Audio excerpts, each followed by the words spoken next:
North Sea pre-dawn is a bruise that never learned to heal. A DP-2 dive support vessel rides the chop like a stubborn idea, deck lights cutting geometry into spray. Our hook is procedural. Suit checks, bailout pressures, comms tests that sound like lullabies to people who live between atmospheres.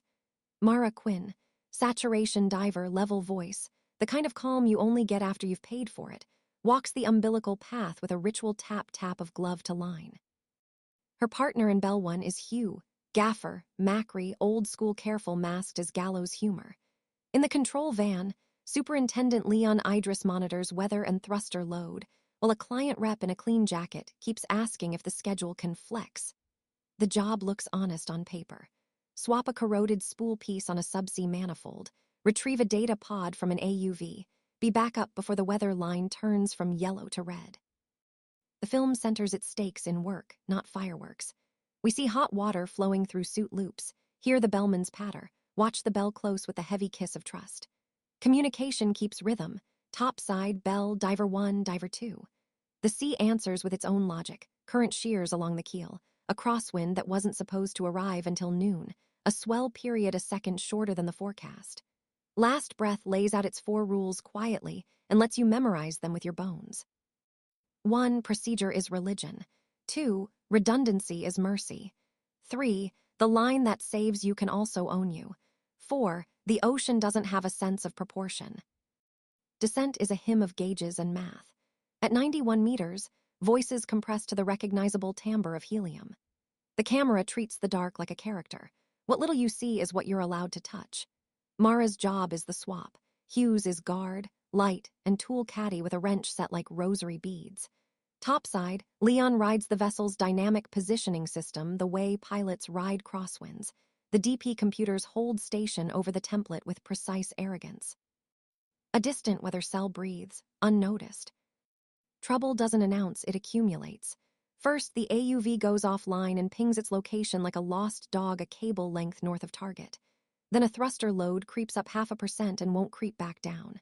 Then a client call lands with a suggestion masquerading as kindness. Could we grab the pod first? We have an executive who'd love that footage. Leon does the risk math. It says, fine, if the window holds. He allocates 5 minutes. Last Breath leans into the adult tension of logistics, not fate. The problem is not malice. The problem is a clock. Mara pivots, sweeping her light until the pod's shell winks. She clips in, fights the petty physics of silt and negative buoyancy, and calls for a lift. Topside confirms. The vessel yawns an inch. The DP alarms chatter and then go quiet. The bellman asks for slack and gets it. Somewhere a low-frequency hum, the kind you feel more than hear, arrives under everything and pretends to be nothing. The weather breaks etiquette. A squall shoulder barges the forecast window 20 minutes early. The DP system compensates with a heavy hand, thrusters biting hard to hold station. An unnoticed ROV tether, still snagged near the spreader bar from last night's test, becomes a leash around a cleat it was never meant to know. The boat moves, the tether doesn't. Energy finds the weakest story it can twist. The cascade is mechanical, not mystical. A lurch, a power modulation, a half-second delay in DP logic, and the bell umbilical takes a kiss from a sharp edge. The film shows the nick the way you show a birthmark, small, ordinary, catastrophic if paired with the wrong timing. Leon orders all stop on non-essential systems. The client rep begins to understand that the sea does not read schedules and shuts up. In the water, Mara feels current rise on her suit and knows what the gauges will say before they say it. She calls Hugh to move to the manifold frame, the least bad wind shadow at the template, and clips their umbilicals on a path that buys seconds. She instructs in verbs, not volume. Stow, clip, hold. Hugh answers with the sort of eye that sounds like both a joke and a prayer. The film refuses panic. It radiates competence. Lines are managed. The bellman trims slack like a barber under court order. We watch hot water temps plotted against gas flow, the numbers we normally ignore acquiring teeth. When the nick becomes a breach, it's not cinematic, just a change in sound, a spray inside an umbilical fair lead, a readout that disobeys. Mara's voice doesn't rise. Umbilical compromise. The surface reply is a full sentence. Copy, prepare bailout, stand by for bell recall. We feel the weight of the words prepare and stand by. The bailout drill they've practiced 100 times becomes the only story. Mara and Hugh switch to their onboard bottles cleanly. Bottom time plus ascent obligation becomes a math problem with unkind variables. Helium-based gas mix, cold water that will steal heat faster than hot water can be ray-rooted, and a distance to the bell that is suddenly far, even though it is meters. The camera doesn't cheat. It lets the audience live inside the claustrophobia. Breath hisses. Exhalations bloom in a cloud that erases your horizon. Topside fights its own fight. DP wants to surge to starboard, but starboard is where the tether snag lives. Leon makes the call that matters and will cost him either way. Cut the ROV tether or risk losing station with divers in the water. He says the ugly sentence cleanly. Cut it, and watches a screen go from messy to less messy in a flicker. The deck team swings a knife designed for synthetic lines and a job they hoped never to do. The client rep looks like a person learning what liability tastes like. Mara moves with economy born of fear she refuses to decorate. She guides Hugh to the bell rail. A second nick in the umbilical becomes a tear when a thruster gust kisses the line. Water invades a space that should only hold gas, pressure does the rest. For a moment the symbols on the panel mean nothing and everything.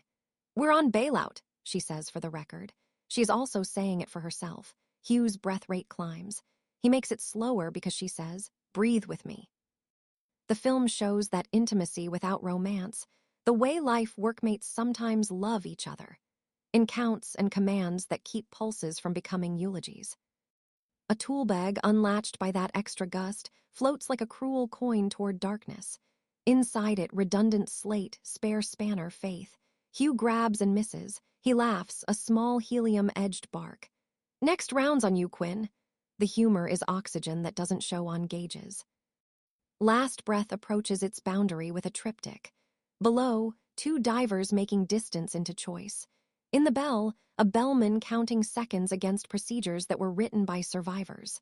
Above, a bridge where a superintendent steers a machine away from the part of the sea that wants it. The film honors spatial logic, so emotion can ride on truth. 4 meters is a century when your body insists on sprinting and your training says walk.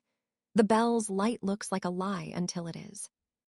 Then the failure you didn't buy a ticket for arrives from left field, as failures do. The Nick that started this story invites a friend. A micro tear in the hot water line dumps heat where cold keeps receipts. Mara feels it first in her forearms, the ache that says hypothermia if you're careless, discipline if you're not. She reevaluates. The plan changes by degrees. She slows again and hates herself correctly. The camera never calls it heroism. It calls it math. Topside, the DP logic thinks the storm is over because the numbers say so. Leon knows numbers are storytellers with incentives and keeps hand on manual trim. He orders a controlled drift off station rather than a perfect hold that will shred what's left of rubber and faith. Men who read manuals as gospel would call that error. People who have buried friends call it paying attention. The bellman earns his name with hands we barely see. He rigs the downline like a sleight-of-hand artist, moves the deck like a host making room. He sings a count into the comms because rhythm is medicine. 2 beats in, 4 out. Hugh's breath obeys. Mara, 2. The movie will not show you the irreducible moment. It will not give you the last in its title, only the run-up you can feel in your own chest. What it lets you see, the bell mouth becoming not an object but a verdict. A gloved hand on a rail that means arrival if timing keeps its side of the bargain. A pressure gauge settling or not settling depending on choices 3 minutes ago you didn't get to watch. A superintendent saying, hold it like he is talking to weather and God. A bellman opening a door that costs him more than calories. Someone says, I have you. Someone says, copy. The ocean says nothing at all.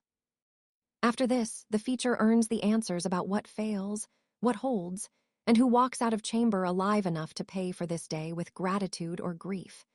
It answers with debriefs and tribunals, with fault trees that make people into lines and arrows, with a ship's whistle at dusk that sounds like penance.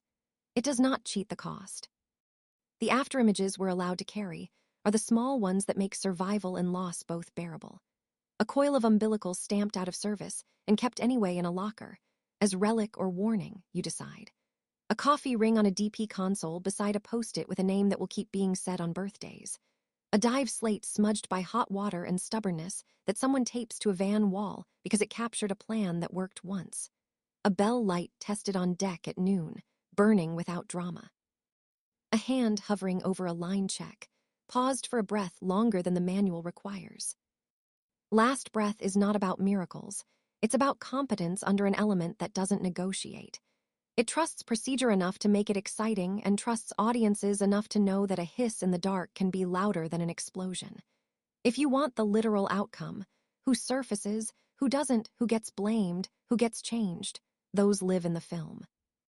What this recap can promise is a story that respects the work that keeps strangers alive and treats Last Breath not as a stunt, but as the boundary all difficult jobs teach you to negotiate with, one count at a time.